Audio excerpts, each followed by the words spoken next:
pag-aaralan po natin ngayong gabi na ito ay pinamagatan ko pong pakikinig ng mga salita ng Diyos. At ito po yung continuation o yung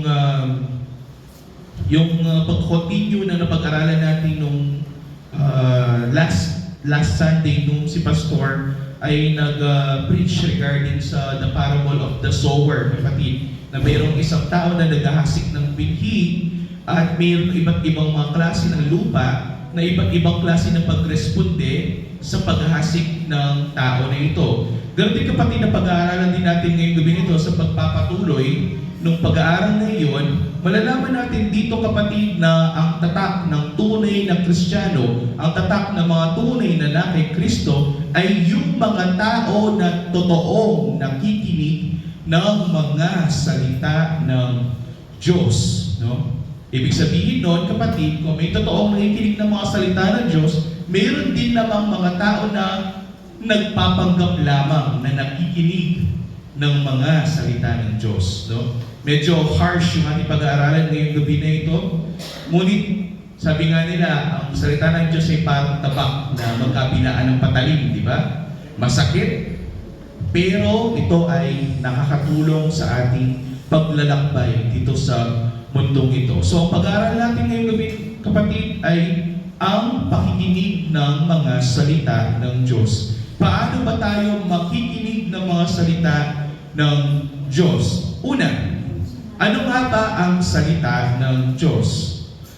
Ayon sa Biblia, ang salita ng Diyos, kapatid, ay ang mismong Biblia na ating ginagamit. Ang binabasa natin ay ang salita ng Diyos. Bakit siya tinabing salita? No? At bakit siya sinabing nakikinig ng salita ng Diyos? Binabasa lang.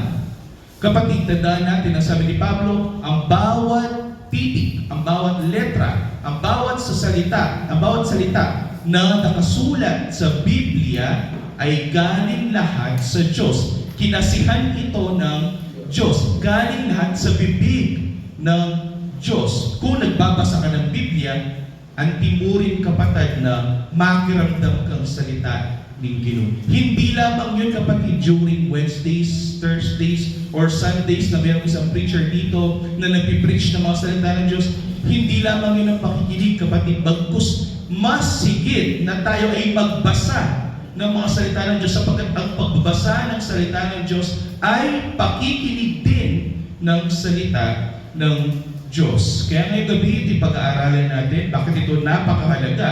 Nasabi ko nga, ang tatak ng totoong Kristiyano ay yung totoong Kristiyano na totoong nakikinig ng mga salita ng Diyos. Ang key verse natin ngayong gabi na ito is Mark chapter 4, verse 21 to 33. Medyo mahaba-haba ito, pero parabola yung mga ito, kapatid. Before yung verse 21 ng Mark chapter 4, ito yung the parable of the sower. Diba? Napag-aralan na po natin yan, na mayroong mga naghahasik sa iba't ibang klase ng lupa. At sabi dito sa Mark chapter 4, verse 14, ang manghahasik ay naghahasik ng salita. Ito ang sinabi ng ating mahal na Panginoong Jesucristo. Kung naghahasik tayo, ibig sabihin ang hinahasik natin ay ang mga salita ng Diyos. Ito yung ebanghelyo, kapatid. Ito yung ibinibahagi natin sa mga tao. Sila yung hinahasikan natin ng mga salita ng Diyos. So, again, ang clue, ang paghasik ay may kinalaman sa mga salita ng Diyos. At nalaman natin sa parable of the sower na mayroong 4 na klase ng lupa, hindi ba? Doon sa 4 na klase ng lupa na iyon, 3 doon hindi nagbunga. Isa lamang yung nagbunga. Mag-review tayo ulit sa pinag-aralan natin. Mayroon naghasik ng binhi sa tabi ng daan. Kapag nasa tabi ka ng daan, ibig sabihin, ang lupa na yun ay matigas, kapatid. Parang daanan siya. At ito ay hindi, walang nangyari sa kanya, walang pagre-responde dahil agad nakuha ng kaaway ang mga salita ng Diyos. Ano ibig sabihin nun? Mayroong mga tao na kahit ilang beses natin silang bahaginan ng mga salita ng Diyos, hindi sila re-responde sa mga salita ng Diyos. Bakit? Sapagkat ang kanilang Panginoon ay ang dyablo. Diba? Pangalawa, mayroong mga lupa naman na batuhan, kapatid. No? Ito yung naghasik ng binhi ang isang tao sa batuhan at ito ay nagkaugat pero ito ay madali ang namatay. Hindi ba? Ano ibig sabihin nun? Ang batuhan kasi, kapatid, ay yung walang masyadong lupa. Mas marami yung bato sa lupa. Eh kung may lupa, doon tumatanim talaga ang ugat ng isang halaman. Kung mayroong nahasikan ng salita at ang kanyang pag-unawa ay parang batuhan, ibig sabihin, tumanggap siya ng salita. Nakinig siya ng salita, nagalak siya sa salita, nagkaugat siya ng kaunti, ngunit bigla na lang siyang nawala. Mayroong mga ganyan. Kung meron kayong mapapansin, kapatid, mayroong mga kapatiran noon na wala na ngayon, nasasabihin nila, simula nung pagpasok nila sa iglesia, naramdaman nila, nangilabot sila, nagkaroon sila ng emotional response na parang sila'y hinahagkan ng banal na espiritu. Mayroong emotional response. Nagkaroon sila ng kagalakan sa kanilang puso, ngunit hindi sila nagtagal. Sila ay na-backslide at hindi na bumalik. Mayroong ganyan kasi emotional response lang yung mga yan, kapatid. Parang, sabi ko nga, hindi basehan ng totoong Kristiyano ang isang Kristiyano na nagbabase ng kanyang pananampalataya sa Panginoon sa kanyang sariling emotional na response or pagre-responde. Kasi pwede ka nga pumunta sa dito sa gawain ng Diyos na maiiyak ka at matutuwa, magagalak ka, pero walang bunga sa buhay mo. Parang sino na bang nakapunta sa concert ng parokya, ng mga banda? Wala pa? Mayroong mga testimonya sa online. Sino yung mga Swifties dito, yung mahilig makinig kay Taylor Swift?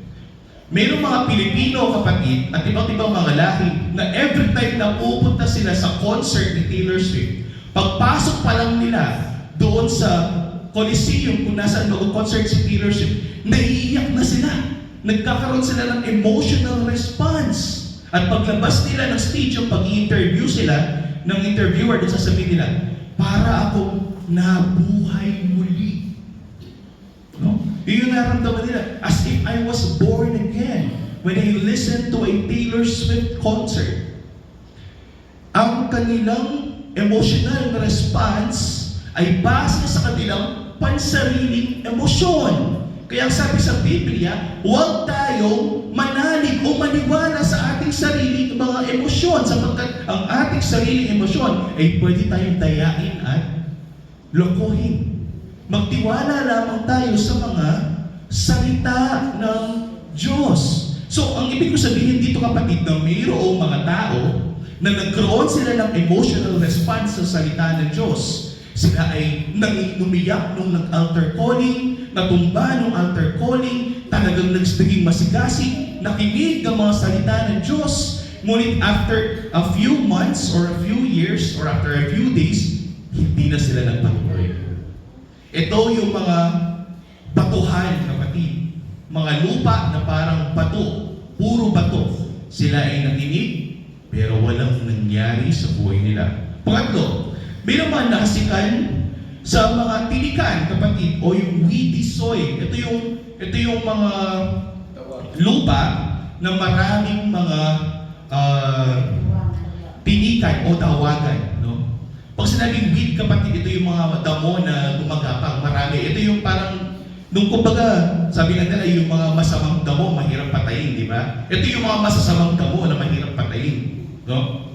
At itong mga nasikan ng mga salita ng Diyos, ngunit sila ay nasa dawagan o tinikan o weedy soil, sila ay nakinig ng mga salita, nagkaugat, nagtagal ng kaunti, ngunit mas inuuna nila yung mga bagay na walang kinalaman sa kanilang espiritual na pamumuhay. Tulad ng ano?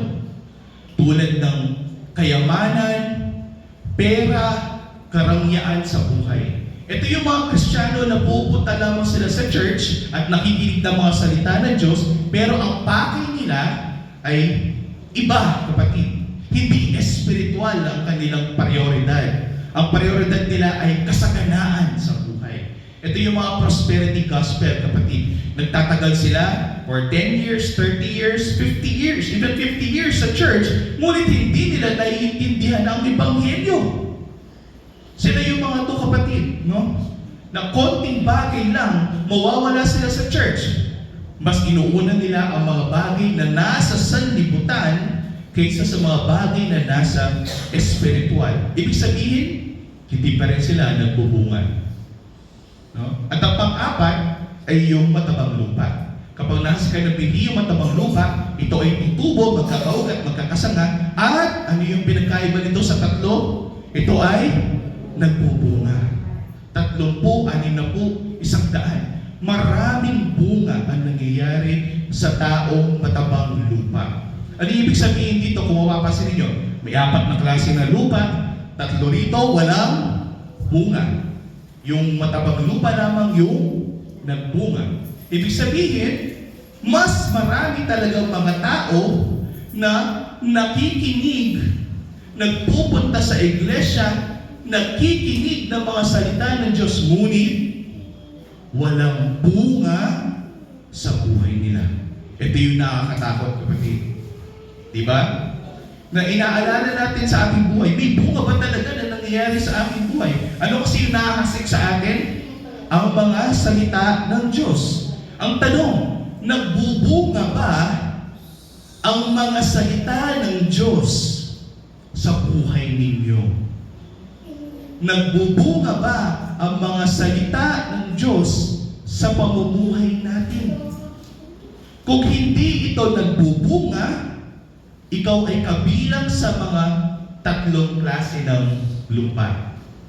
Pero kung ito ay nagbubunga, ikaw ay pinili ng Diyos sa pamamagitan ng biyaya na binuksan niya ang inyong pangunawa sa pamamagitan ng pagbubuhay sa inyong muli mula sa patay sa Espiritu upang maintindihan ninyo ang kanyang mga salita. Ano yung conclusion natin? Pwede kang magkaroon ng isang emosyonal na pagresponde sa mga salita ng Diyos. May iyak ka, feeling mo na pupuspos ka, or whatever. Ngunit ito ay mababaw lamang at walang bunga. Di ganyan, kapatid. No? Ang ebanghelyo sa kanila ay wala. Makikita mo sila, nasa pulpito sila, umiiyak sila. Pero walang bunga ang mga salita ng Diyos sa buhay nila. It's all about the show. Sabi nga nila, pakitang tao, pagka-hipokrito, sabi nga nila. Ano ang pinagkaiba ng matabang lupa sa mga ibang lupa? Ang matabang lupa o ang tunay na matabang lupa na nahasikan ng mga salita ng Diyos ay nagbubunga. Ito yung keyword natin ngayong gabi na ito. Sino ang totoong mga matatabang lupa na pinili ng Diyos para sa kaligtasan? Ito yung mga taong may bunga sa kanilang buhay. No? Sapagkat ito ay nakikinig ng totoo sa mga salita ng Diyos, taos sa kanyang puso na malaman niya ang mga salita ng Diyos, may pagnanasa na malaman niya ang katotohanan at nagagalak sa mga salita ng Diyos. Nangyayari ba yan sa buhay natin? Kasi minsan, mayroong mga Kristiyano, yung mga kapatid dito, na every time nakapag-word of God na, talking na yan, lalabas na yan, magsisiyar na yan, wala na siyang pakialam. Kunwari, nakikinig, pero hindi naman. Diba? Aminin man natin o hindi, bato-bato sa langit, ang tamaan o bato ng tinapay.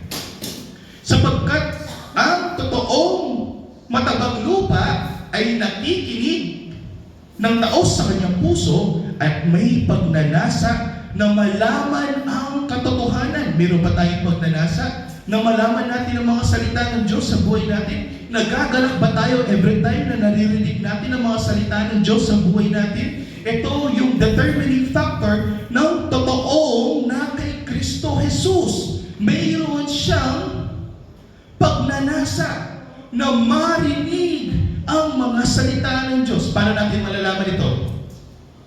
Naalala mo na ang ating Panginoong Jesucristo ang dakilang pastol, hindi ba? At ang sabi sa John chapter 27, kung ang ating Panginoong Jesucristo ang dakilang pastol, ano yung ginagawa ng mga totoong tupa niya? 27, pinapakinggan ng aking mga tupa ang aking tinig. Ano ibig sabihin nun? Mayroon silang pagnanasa na makinig sa mga salita ng Diyos. Kaso ang problema, mayroon pa rin mga lobo o mga kambing na nagpapanggap lamang ng mga tupa. Kunwari, nakikinig, pero hindi naman. Ang mga totoong tupa ng Diyos, pinapakinggan ng aking mga tupa. Sabi natin, mahal ng Panginoong Jesucristo, ang aking tinig, at ito, sila'y aking kilala. At ang mga totoong nakikinig ng mga salita ng Diyos, sila ang mga totoong kayang sumunod sa ating mahal na Panginoong Jesucristo. Kung hindi ka marunong makinig ng mga salita ng Diyos, hindi ka makakasunod sa Kanya. Ito yung ating kailangan malaman, bigyan ng importansya sa ating buhay. Na tandaan natin, kapatid, na ang mga salita ng Diyos ay napakahalaga. Ito ay kailangan upang tayo ay makasunod sa mga alituntunin ng Panginoon. Mayroon pa, kapatid. Mayroon pang mga tupa. No? Hindi lamang tayo. Mayroon pa pong mga tupa ng ating Panginoong Jesucristo na wala pa rin sa kawan, tulad ng iglesia na ito, na nangangailangan din ng kanyang tinig. So, ano ibig sabihin nun? Kung nakasilan ka ng salita ng Diyos, at ikaw ay matabang lupa, ikaw ay nagbunga, kailangan ang gagawin mo para mas mamunga ka, ay maghasik ka rin ng salita ng Diyos sa ibang tao. Ang tawag dyan, kapatid, ay evangelism. Pagpapalaganap ng ebanghelyo. Ito yung ginagawa ng ating pastor, kaya siya pupunta sa iba't ibang komunidad sa Pampanga at sa Tarlac upang ihasik ang mga salita ng Diyos, at kung sino yung matabang lupa, siya ay magbubunga. Amen. So, bakit natin kailangan gawin ito? Sapagkat meron pa rin pong mga tupa na wala pa sa kawan ng Diyos at nangangailangan ng tinig ng Diyos. Bakit natin nasabi yun? See John chapter 10. Pero babalik tayo sa 16 ito. Mayroon akong ibang mga tupang, sabi natin mga ng Panginoon, na wala sa kulungan ito. Kailangan ko rin silang dalhin dito sa kanyang kawan at kanilang papakinggan ang aking tinig. Paano nila mapapakinggan ang tinig ng ating Panginoon? Sa pamamagitan ng paghasik natin ng mga salita ng Diyos. Nagawa niyo na po ba yan, kapatid? Meron kang nalaman nung Sunday service, nalaman mo yung parable of the sower, may natutunan ka. Pag-uwi mo sa bahay, gusto mong i-share sa inyong mga anak. Gusto mong i-share sa iyong asawa. Gusto mong i-share sa iyong kapitbahay. Kasi yung nalaman mong katotohanan ay nagpagalak sa iyo at dahil mo rin na ibahagi o ihasik yung salita ng Diyos na nalaman mo sa ibang tao. Ang tao din, kapatid, ay pamumunga ng mga salita ng Diyos. Nagbubunga ang mga salita ng Diyos. Sapagkat nalalaman natin at nababatid natin na mayroon pa rin mga tupa na wala pa rin sa kawan ng Panginoon. At paano natin maibabalik ang mga tupang ligaw? Sa pamamagitan ng paghasik ng mga salita ng Diyos. Ganon ka-importante ang mga salita ng Diyos. Ang sabi ni Pablo sa aklat ng Roma, Kapitulo 1, na ang Ebanghelyo sa pamamagitan ng mga salita ng Diyos, ang kapangyarihan ng Diyos upang magligtas ng isang tao. Kung hindi tayo naghahasik ng mga salita ng Diyos, paano natin sila maidadala sa kawan ng Panginoon? Kaya tandaan natin, ang totoong tupa ni Kristo at ang matabang lupa na tinutukoy sa parabola of the sower ay ang lupa na nagbubunga at ang tunay na nakikinig sa mga salita ng Diyos. Kung ikaw ay tunay na tupa ng Panginoon, ikaw ay totoong makikinig. Kung ikaw ay matabang lupa, ikaw ay totoong makikinig. Hindi yung nagpapanggap lamang, Hindi yung makikinig lamang at ibabase ang kanyang pananampalataya sa kanyang emosyon. Kapag hindi na siya masaya o wala nang kagalakan sa kanyang puso, aalis na lamang siya bigla sa church kasi nakabase sa kanyang emosyon ng kanyang paglilingkod sa Diyos. Di ba? Meron tayong mga sasabihin nila, hindi na ako nagagalak. Parang every time na lang na nagpupunta ako sa church, nawala na yung emotional response ko, hindi na ako umiiyak. Kapatid, huwag natin ibase sa ating mga emosyon ang katotohanan, kundi ibase natin sa mga salita ng Diyos. Ang Holy Spirit is not a spirit of emotions, kapatid. The Holy Spirit is the spirit of wisdom and truth. Kung hindi mo alam ang katotohanan, kung wala kang kaalaman at karunungan sa mga salita ng Diyos, ikaw ay bulag. Paano natin malalaman yan? Pag-aaralan natin ngayong gabi na ito. Tandaan natin, hindi lamang nakikinig, minamahal niya, hindi lamang yung mga nakikinig sa mga salita ng Diyos, bagkus dapat minamahal niya mga salita ng Diyos, binibigyan niya ng importansya mga salita ng Diyos, binibigyan niya ng oras sa kanyang buhay, yung paggising niya sa umaga, ang unang-unang atupatin niya ay yung mga salita ng Diyos, at hindi lamang yung kailangan, meron siyang pagganasa na unawain ang totoong mensahe ng mga salita ng Diyos. Hindi yung bara-bara lamang na kung paano mo siya pinasa, ganun na lamang yun. No, kapatid, mag-aral tayo. Kung binibigyan, actually, sabi mo nga, di ba? Para makapagtrabaho ka bilang isang engineer, anong gagawin mo? Kailangan mag-aral ka muna ng 5 years plus 1 or 2 years practicum, kapatid. That is equivalent to what? 7 years? Para lamang makapagtrabaho ka ng engineer. Engineer lamang yun. Walang kinalaman yun sa pagliligtas sa tao. Pero ang pulpito, kapatid, ay may kinalaman sa pagliligtas sa tao. Kung hindi mo binibigyan ng importansya ang mga salita ng Diyos, kung ang tao nga kaya niya mag-aral ng 7 years para lamang makapagpatayo siya ng bahay, maging engineer siya, paano kung ibabahagi mo yung salita ng Diyos, hindi mo binibigyan ng oras sa iyong buhay, hindi mo binibigyan ng importansya sa iyong buhay, tapos pupunta ka sa harapan at mapipreach ka? No, napakalimitado lang ng inyong kaalaman. Diba? Kung binibigyan natin ng oras, importansya, yung ninanais natin na malaman ang mga salita ng Diyos, mas may babahagi natin ang katotohanan sa mga nakikinig sa mga salita ng Diyos. Tandaan natin, kapatid, na lahat ng bagay ay may layunin ang Diyos. No? Kaya nga, sa Mark chapter 4, ito na yung key verse natin. Tagal ng introduction ko, no? O the quarter pa lang naman. Sa Mark chapter 4, verse 21, kapatid, ito ang isang parabola na ang sinasabi ng Panginoon na ang kanyang mga salita ay parang isang ilawan sa ilalim ng takhalan, no? Or the parable of the lamp under the basket. Basahin natin sa Mark chapter 4, verse 21 to 25. At sinabi ng ating Panginoon si Kristo sa kanyang mga disipulo, at sinabi niya sa kanila, inilalabas ba ang ilawan upang ilagay sa ilalim ng takhalan o sa ilalim ng basket? No? Maglalabas ka ba ng ilaw? Pag ilawan mo lamang yung ilalim ng basket, di walang silbi yung ilaw mo kasi nakatakip lamang ang ilaw mo sa takawan o basket. Takalan or basket. O nagsisunti ka ba ng ilaw para ilagay sa ilalim ng inyong higaan at hindi talagang nalagyanan ng ilaw? Ganyan ba yung ginagawa natin? Kung magsisindi ka ng lampara, kapatid, ilalagay mo ba siya sa ilalim ng inyong higaan? Di walang silbi, bakit ka nagsindi ng lampara at the first place? Kaya sa 22, sapagkat walang bagay na nakatago na hindi ihahayag at walang nalilihim na hindi ilalantad ng liwanag. Ano ibig sabihin ng ating Panginoong Jesucristo dito? Na walang mga bagay na kapag itinaas mo ang ilaw, walang mga bagay na hindi masisinagan ng ilaw na ito.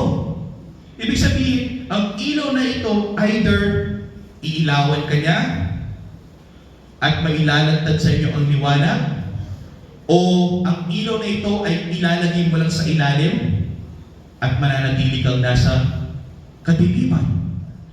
Mamili ka ngayon, kapatid. Ang ilaw na sumisimbolo dito ay ang mga salita ng Diyos. At kung hinahayaan mo lamang na ang mga salita ng Diyos, di mo siya binibigyan ng importansya, ay nasa ilalim lamang ng inyong kawan, ay nasa ilalim lamang ng iyong higaan, ibig sabihin, walang liwanag na sisinag sa buhay mo.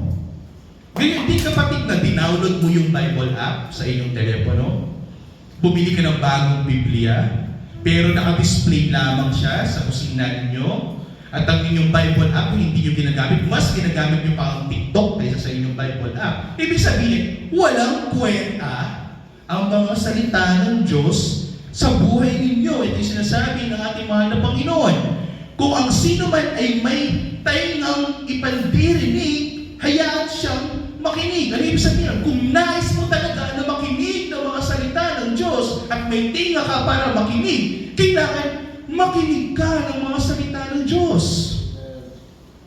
Bigyan mo ng importansya ang mga salita ng Diyos. Huwag mong tinatago ang ilaw sa ilalim ng inyong higaan.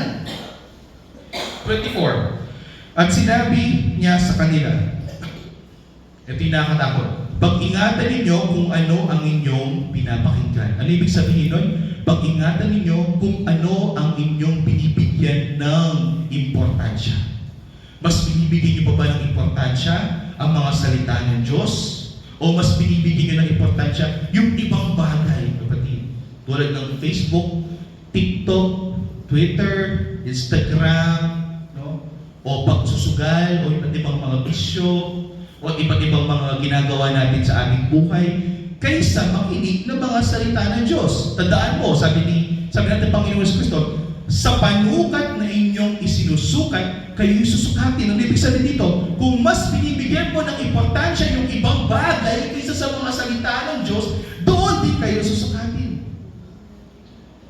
Pero, kung mas importante ang mga salita ng Diyos sa buhay mo, binibigyan mo ng importansya, binibigyan mo ng oras, binibigyan mo ng panahon, nilalaanan mo ng inyong taus-pusong pagmamahal ng mga salita ng Diyos, ninanais mo na malaman mo ang katotohanan, ibig sabihin, doon ka rin susukatin ng ating Panginoon. At higit pa ng sa iyo ay ibibigay kung gagawin mo ito. Bakit? Sapagkat ang mayroon ay lalong bibigyan, ano ibig sabihin nun? Kung ikaw ay mayroong pagnanasa na malaman mo ang mga salita ng Diyos, mas lalong lalago ang inyong pananampalataya, hindi ba? Nalaman natin ito, that by hearing and hearing of the Word of God, by the Word of God, nagkakaroon tayo ng mas matatag na pananampalataya. Ito ay sa pamamagitan ng mga salita ng Diyos. Kung wala ang salita ng Diyos sa buhay mo, kung hindi ka nakikinig ng salita ng Diyos sa buhay mo, ibig sabihin hindi totoo ang inyong pananampalataya. Ano ibig sabihin nun? Mayroong pananampalatayang huwad, na hindi sumusunod sa mga salita, at mayroong pananampalatayang totoo na kayang sumunod sa mga salita ng Diyos. Tandaan, ang pakikinig ng salita ng Diyos ay kailangan na may paninindigan, na malaman ang katotohanan at maipalaganap ito, kapatid. Nais niyo po ba na kung nakasigan kayo ng salita ng Diyos, maghasik din kayo sa ibang tao? Hindi ba napakaganda yun? Na hindi lamang po kami mga preachers yung naghahasik ng mga salita ng Diyos, hindi lamang si pastor yung naghahasik ng salita ng Diyos, kundi pagkus tayong lahat ay marunong maghasik ng mga salita ng Diyos, sapagkat binibigyan natin ito ng importansya. Kung mas binibigyan mo ng importansya ang pakikinig ng mga salita ng Diyos, mas madaming bunga ang mailalahad sa buhay natin. Tandaan, tayo ay susukatin sa panukat na ating gagamitin. Ang ibig sabihin nun, kung binibigyan mo ng importansya, mas binibigyan mo ng importansyang makinig sa mga salita ng Diyos, doon ka susukatin ng Panginoon. Hindi lamang yun, kapatid, no? Hindi tayo kailangan kung nalaman natin yung katotohanan, kung nasa atin ang mga salita ng Diyos, hindi natin tinatago sa ating mga drawer or closet. dapat hinahayaan natin ang mga salita ng Diyos sa ilawan tayo. Hindi lamang yun, kapatid. Dito sa parable of the seed growing, same chapter, kasunod lamang na verse, kapatid, ang binhi tumutubong. Sabi dito sa Mark chapter 4, verse 26. Sinabi niya sa kanyang mga disipulo ng ating mahal na Panginoong Jesucristo, sabi sa kanila, ang kaharian ng Diyos ay gaya ng isang tao nag-aasik ng binhi ng lupa. No? Ang kaharian daw ng Diyos ay parang isang tao na nag-ahasik ng binhi sa lupa. Matapos niya maghasik ng binhi, ang tao nito ay matutulog. Diba? At matutulog sa gabi at babangon siya sa araw. Ano ibig sabihin nun? The moment na naghasik ka ng mga salita ng Diyos, iwanan mo na, kapatid. Hindi ka pwedeng naghasik ka lamang na naghasik kung wala naman nangyayari. Maghahasik ka pa rin. No. Ang sinasabi natin Panginoon Kristo, the moment na naghasik ka ng mga salita ng Diyos, the moment na nag-evangelize ka sa lugar na ito, umuwi ka sa inyong bahay at magpahinga at matulog ng mahimbing. Bakit? Ito yung dahilan bakit. Sabi dito, sumisibol at lumalaki ang binhing na yasik na hindi nalalaman kung paano. Ano ibig sabihin dito? Maghasik tayo ng mga salita ng Diyos at manalig at manampalataya tayo sa kakayahan ng Diyos na buhayin muli itong mga nahasik ng kanyang mga salita. Wala sa ating kamay ang pagbubuhay muli sa mga tao. Wala sa kamay ni pastor ang pagliligtas sa inyo. Wala sa kamay ko, kapatid, na kayo'y gawin kong matatagong mga lupa. Ano ibig sabihin ito? Nasa kamay lamang ng Diyos kung ikaw ay re-responde sa kanyang mga salita o hindi. Ibig sabihin nito, kapatid, 13, ang lupa mismo ang nagpapasibol sa halaman. Nasa inyo, nasa kalidad mo. Bilang isang tao, kung ikaw ay sisibol o hindi. Babalik tayo sa 4 na klase ng lupa. Maghahasik ang pastor ng mga salita ng Diyos. Ngunit ang pagiging malabong nito, ang pagbubunga nito, ay nasa kalidad ng lupa ng bawat isa sa atin. At kung ikaw ay matabang lupa, ikaw ay sisibol na isang halaman at ikaw ay hihitik ng butil. Ikaw ay magbubunga. Ibig sabihin, ang mga salita ng Diyos ay biyaya sa bawat isa sa atin. Amen. At biyaya rin ng Diyos kung ikaw ay re-responde sa kanyang mga salita. Wala sa kamay ko, wala sa kamay ni pastor, wala sa galing ko na magsalita sa pulpito o sa galing ng pastor na magsalita sa pulpito. Nasa inyo at sa biyaya ng Diyos na naibigay sa inyo ang pagre-responde at pagpupunga ng mga salita ng Diyos. Kaya sabi ni pastor nung 2 Sundays ago, sabi niya, mayroon talagang mga tao na kahit anong gawin nila, sila ay patay sa espiritu. Sila ay pupunta sa iglesia, sila ay nakikinig, sila ay magpapakita na nakikinig, sila ay tuwang-tuwa sa mga salita ng Diyos, ngunit walang bunga. Ito yung nakakatakot, kapatid. 29. Ngunit kapag hinugna ang bunga, ano yung ginagawa ng tao na ito? Ano yung ginagawa ng nangangasik ng salita ng Diyos? Kaagad niya itong inaani, kapatid. No? You always reap what you sow. Kung ano yung itanim, yun din ang inyong aanihin. At ang pagtutubo ng bawat isa sa atin, ang pagmumunga ng bawat isa sa atin, ay wala sa ating mga kamay, ni sa ating mga kakayahan. Ito ay nasa kamay at kakayahan ng Diyos, Espiritu Santo, na ikaw ay buhayin muli sa inyong pagkapatay sa Espiritu. Tandaan, ang Diyos ay patuloy na ginagawa ang kanyang layunin sa bawat isa sa atin. Kahit hindi man natin ito alam kung paano. Minsan, magtataka ka na lang, wala kang pera. Pero bigla ka na lang magkakapera. No? At bakit ka magkakapera? Para nais ng Diyos na meron kang pamasahe papunta sa kanyang gawain at siya inyong sambahin. Magtataka ka na lang, walang laman ang iyong tiyan, pero nakakain ka at ikaw ay nabusog. Bakit ka pinabusog ng Diyos? Para may karoon ka ng enerhiya na pumunta sa kanyang iglesia at siya inyong sambahin. Magtataka ka na lang bigla, wala kang trabaho, pero magkakaroon ka ng trabaho. At baka ito ginawa ng Diyos sa buhay niyo? Upang ang inyong pagtatrabaho ay makatulong sa pagbahagi sa iglesia at makatulong din naman sa mga ibang kaluluwa na nangangailangan ng mga salita ng Diyos. Mayroon laging layunin ng Diyos sa bawat isa sa atin kahit hindi natin alam kung paano niya ito ginagawa sa buhay natin. Mayroong ginagawa ang Diyos sa bawat isa sa atin. Kaya kung ikaw ay pagkakasik ng mga salita ng Diyos, after na punita, matutod tamang manyaman. And let God do the rest. Amen. Sapagkat nasa kanyang mga kamay lamang ang pakikinig, ang totoong pakikinig ng mga salita ng Diyos. Sa pakikinig ng taos sa puso ng mga salita ng Diyos, tayo ay patuloy na lumalago sa pananampalataya na hindi natin napapansin. Akala natin na parang kulang pa yung pananampalataya ko, o parang may mali akong ginagawa or what. Pero hindi mo alam, lumalago ka na pala.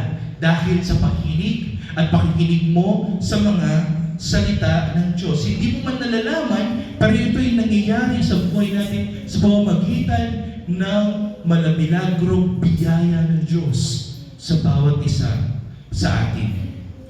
Pangatlo, kapatid, is the parable of the mustard seed o yung butil na mustasa. Ano yung sinasabi dito ng ating Panginoon? The same chapter, pero verse 30, sabi natin Panginoon sa Kristo, kanyang sinabi sa kanyang mga alagad. So sa ano natin ihahambing ang kaharian ng Diyos? Sa anong klaseng binhi natin ihahambing ang kaharian ng Diyos? Sa papaanong talinhaga natin ibabahagi ito? Again, bibigyan ko kayo ng konting konteksto rito. Bakit ang ating mahal na Panginoon sa Kristo ay nagbabahagi ng mga salita ng Diyos sa pamamagitan ng mga talinhaga o mga parabola? Bakit? Upang malaman natin kung sino talaga ang mga pinili ng Diyos. Bakit? Sapagkat kung hindi ka pinili ng Diyos, hindi mo maiintindihan ang kanyang mga talinhaga o parabola. Tanging yung mga taong pinili lamang ng Diyos ang makakaintindi ng kanyang mga talinhaga at parabola. Sila lamang yung mga tao na magbubunga. Binibigyan ko lang po yung konteksto nito. So ang ating mahal na Panginoon, sabi niya, paano natin maihahambing ang isang kaharian ng Diyos? Sa pamamagitan ng isang talinhaga, sabi ng ating mahal na Panginoon, ito'y tulad ng isang butil na binhi ng mustasa. The mustard seed, kapatid, or butil ng mustasa, napakaliit lamang po niya, kapatid. Pero, kapag tumubo naman ito, sobrang laki. No? Ito yung sinasabi ng ating mahal na Panginoon. Tulad ng isang butil ng binhi ng mustasa na kapag nahiyasik sa lupa, bagamat siya'y pinakamaliit sa lahat ng binhi. Sa lahat ng mga binhi na nasa lupa, ano yung mangyayari sa kanya? Ngunit kapag ito'y nahiyasik, ay tumutubo, nagiging mas malaki siya kaysa sa dati niyang laki, ganyan lang siya kaliit, pero mas lalaki siya kaysa sa mga ibang halaman at nagsasama siya ng malaki. Ano pat ang mga ibon sa ipapuwid ay nakagawa ng bugad sa ilalim nito. Ang kaharian daw ng Panginoon ay parang maliit na binhi. Pero kapag tumubo naman, ito ay napakalaki. Ano ibig sabihin ng parabola na ito?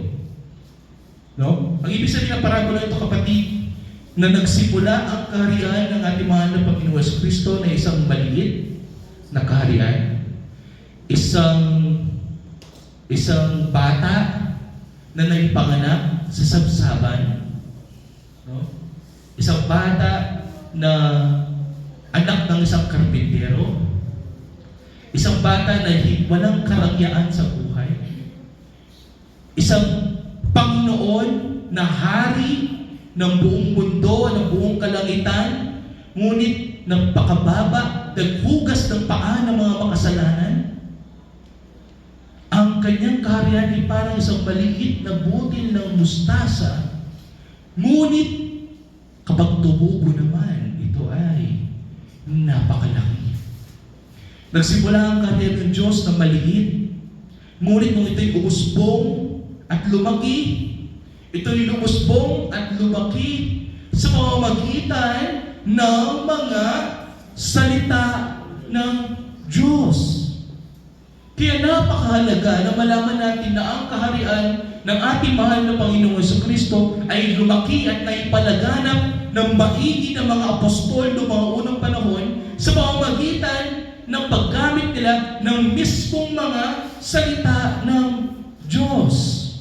Hindi lalaki ang kaharian ng ating mahal na Panginoong Jesucristo kung hindi tayo maghahasik ng mga salita ng Diyos. Kaya nga, makikita mo, Christianity is the largest religion in the world. Sapagkat ito ay naihayag na ang bawat mga manggagaling kay Abraham ay kasing dami ng mga bituin sa langit at ng lupa sa dalampasigan. Ito ang ginawa ng Diyos sa bawat isa sa atin. Kaya nga sa Mark chapter 4 verse 33, sabi dito, sa pamamagitan ng gayong maraming talinhaga, sinabi niya sa kanila ang salita ayon sa kakayahan nilang makinig. Ano yung sabihin nito? Ang mga talinhaga ng ating Panginoong Jesucristo ay maiintindihan lamang ng isang tao na may kakayahan na makinig sa kanyang mga salita. Sino kasi yung may kakayahan na makinig sa mga salita ng ating Panginoong Jesucristo? Ang kanyang mga tupa.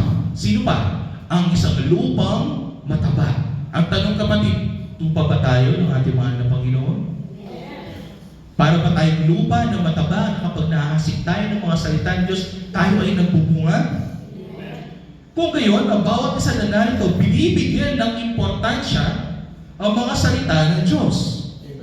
At kung binibigyan nyo ng importansya ang mga salita ng Diyos, kailangan ihasik din natin sa ibang tao upang tayo ay mamunga. Mag-evangelize tayo, kapatid. Hindi lang ang ating pastor ang nagpapalaganap ng mga salita. Bagkus tayo rin naman ay makibahagi sa iglesia at ipalaganap ang mga salita ng Diyos. Ang mga salita ng Diyos ay mayroong pagbubunga sa buhay natin ayon sa kakayahan natin na makinig. Hindi lamang yun, kapatid. Ang mga salita din ng Diyos ay nagpapabanal sa atin. Tandaan natin, kapatid, sa John chapter 17 verse 17, nung ipinapadalangin tayo ng ating mahal na Panginoong Jesucristo sa Ama, ang ipanalangin ng ating mahal na Panginoong Jesucristo sa Ama, sabi niya, pabanalin mo sila, pabanalin niya tayong lahat na mananampalataya sa Kanya sa pamamagitan ng katotohanan. At ano ang katotohanan, kapatid?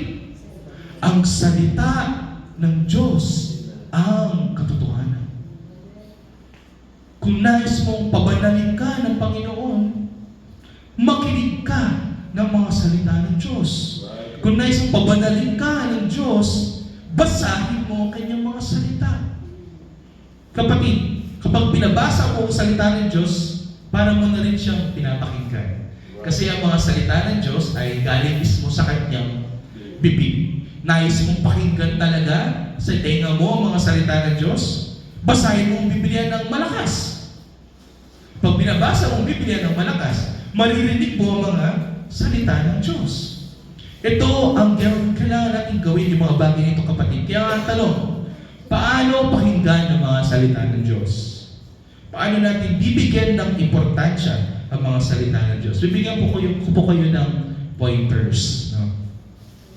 Tandaan natin, ang tatak ng tunay na Kristiyano ay yung nakikinig ng taos-puso sa mga salita ng Diyos. Sapagkat kung ikaw ay nakikinig ng taos-puso sa mga salita ng Diyos, ikaw ay magbubunga sa inyong buhay. No? Una, gusto ko pong isuggest sa bawat isa sa atin na kung nais natin makinig ng mga salita ng Diyos, kailangan po tayong tinatawag na devotional reading of the Bible. Kapag sinabing devotion, kapatid, ito yung pansarili nating pagnanasa na binibigyan natin ng importansya ng debosyon ang mga salita ng Diyos. No? Kung marinig mo yan sa mga ibang iglesia na tinatawag na devotionals, kapatid, Pag sinabing devotionals, ito yung binibigyan nila ng oras o nilalaan nila ng oras ang salita ng Diyos sa buhay nila. Magbabasa sila ng isang chapter or dalawang chapter sa Bible, tapos magre-reflect sila at magme-meditate. Para po yung cycle. Alam niyo mo ba yung infinity or cycle? So gagawin mo, magbabasa ka ng Biblia, tapos magme-meditate. Pag nag-meditate ka, natutunan ka, magbabasa ka na naman ng Biblia, tapos magme-meditate.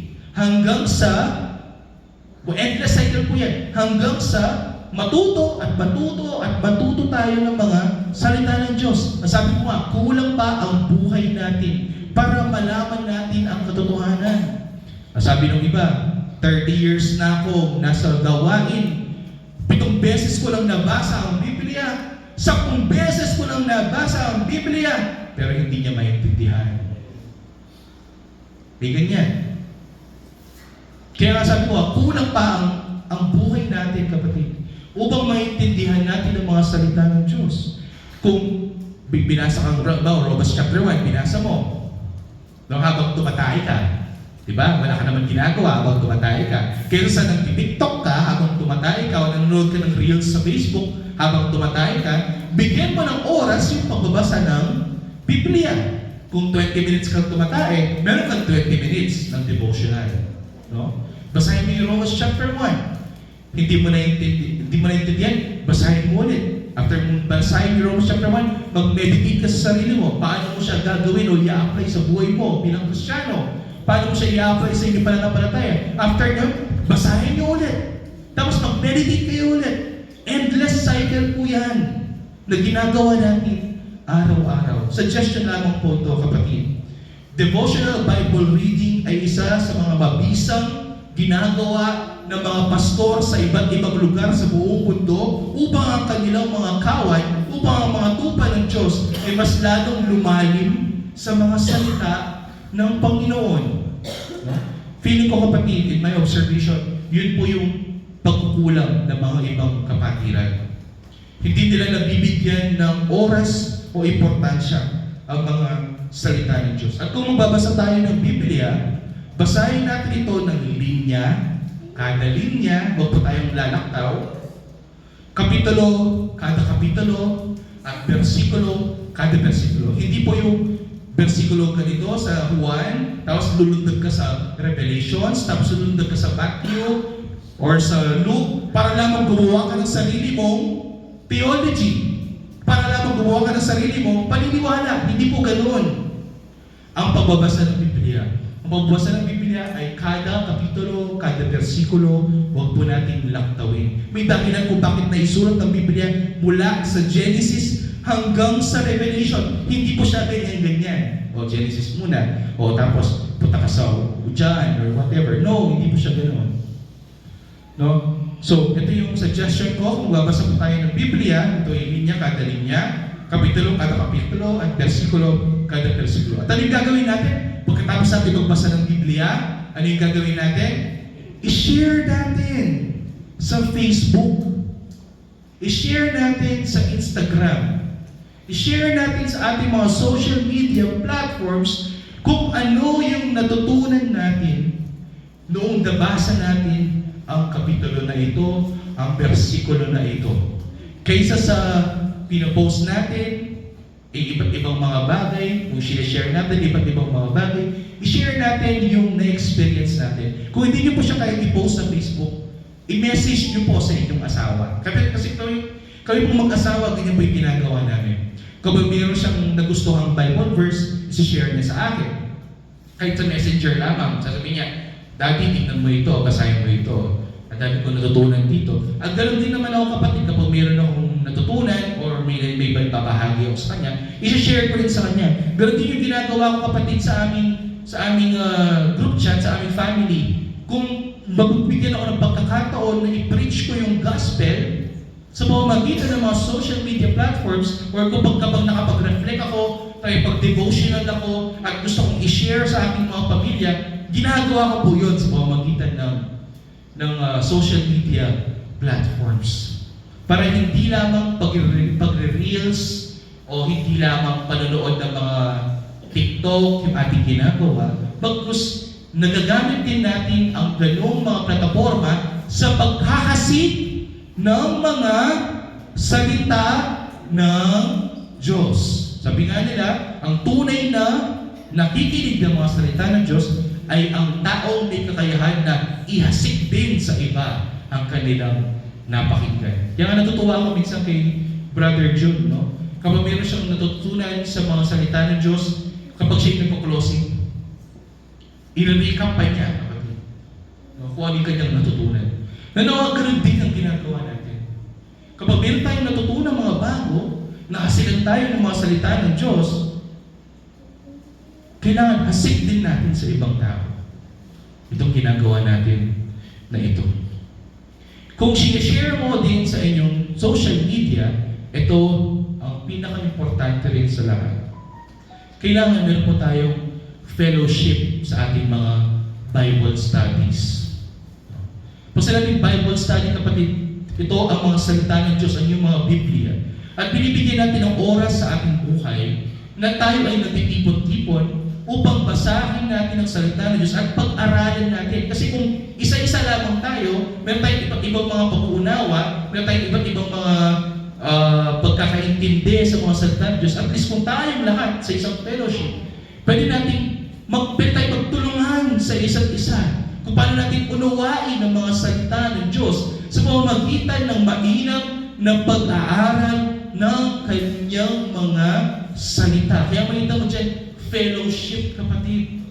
Pagtitipon ng mga saints, pagtitipon ng mga banal, at pag-aralan, mag-aliwan sa mga salita ng Diyos. Sapagkat ang totoong tupa ng Panginoon at ang totoong matabang lupa ay nag-aaliwan sa mga salita ng Diyos. Ang tanong, kaya po ba natin gawin yung mga bagay na yan? Kaya ba natin bigyan ng oras kay 30 minutes, 1 hour lang sa buhay natin? O habang nagluluto ka, pakinig ka ng preaching, or magbasa ka ng Biblia, habang naglalaba ka, binibigyan mo ng oras na makinig ng mga gospel songs at unawain ng mga gospel songs. Binibigyan ba natin ng importansya sa ating buhay? Kaya ba natin i-share sa ating mga kaibigan ang ating mga natutunan sa mga salita ng Diyos? At kaya ba natin magtipon-tipon upang pag-aralan ang mga salita ng Diyos? Kaya po ba natin gawin yung mga bagay na yan? Kakayanin. Kasi ang totoong Kristiyano, ang kanyang tatak ay isang Kristiyano na mayroong pagnanasa na malaman ang mga salita ng Diyos. Sa panukat na inyong ginamit, doon din tayo susukatin. Kung binibigyan natin ng importansya ang mga salita ng Diyos, bibigyan din naman tayo ng importansya ng mga salita ng Diyos. Sa pamamagitan ng biyaya, bibigyan tayo ng pananampalataya sa araw-araw, kapatid. Nagpapatatag sa ating buhay. Kaya ngayong gabi, pasalamatan natin ang Diyos at tayo ay kanyang nilikha upang makinig ng maigi sa kanyang mga salita at mahalin ito. Sapagkat napakaraming tao ang nahasikan ng salita ng Diyos pero hindi sila nagbunga. Tandaan po yun, kapatid. Napakaraming tao na ang na-altar call natin dito sa pulpito na ito, pero hindi sila nagpatuloy. Napakaraming tao na bautismuhan sa tubig, pero hindi sila namunga. Napakarami. Kaya mapalad tayo at pasalamatan natin ng Diyos na tayo ay narito, bagamat napakasama ng panahon, nagkaroon tayo ng pagnanasa na malaman at makinig sa mga salita ng Diyos. Kaya purihin ng Diyos sa kanyang mga salita na naipahayag sa atin sa pamamagitan ng Espiritu Santo. Tayo manalangin. Ama, maraming salamat sa inyong mga salita. Maraming salamat, mahal na Panginoon, kami inyong pinagtubayan sa araw-araw. Binuksan mo po ang aming mga pangunawa. Suminag ang iyong liwanag sa bawat isa sa amin. Binuksan niyo po ang aming mga pagkabulag sa inyong mga salita at inyong inalis sa mga takip sa aming mga tenga upang ikaw ay aming pakinggan bilang iyong mga tupa. Dalangin namin, O Diyos, ng iyong mga salita na aming napag-aralan ngayong gabi na ito. Ito'y tumimo at mamunga sa bawat isa sa amin, O Diyos. At hayaan mo po, mahal na Panginoon, nagbibigin niyo po ang aming mga katawan, ang aming mga puso at kaluluwa, ang aming mga buhay, mahal na Panginoon, upang maihasik din naman sa ibang mga nangangailangan ang iyong mga banal na salita. Ito ay aming samad dalangin sa makapangyarihang pangalan ni Jesus.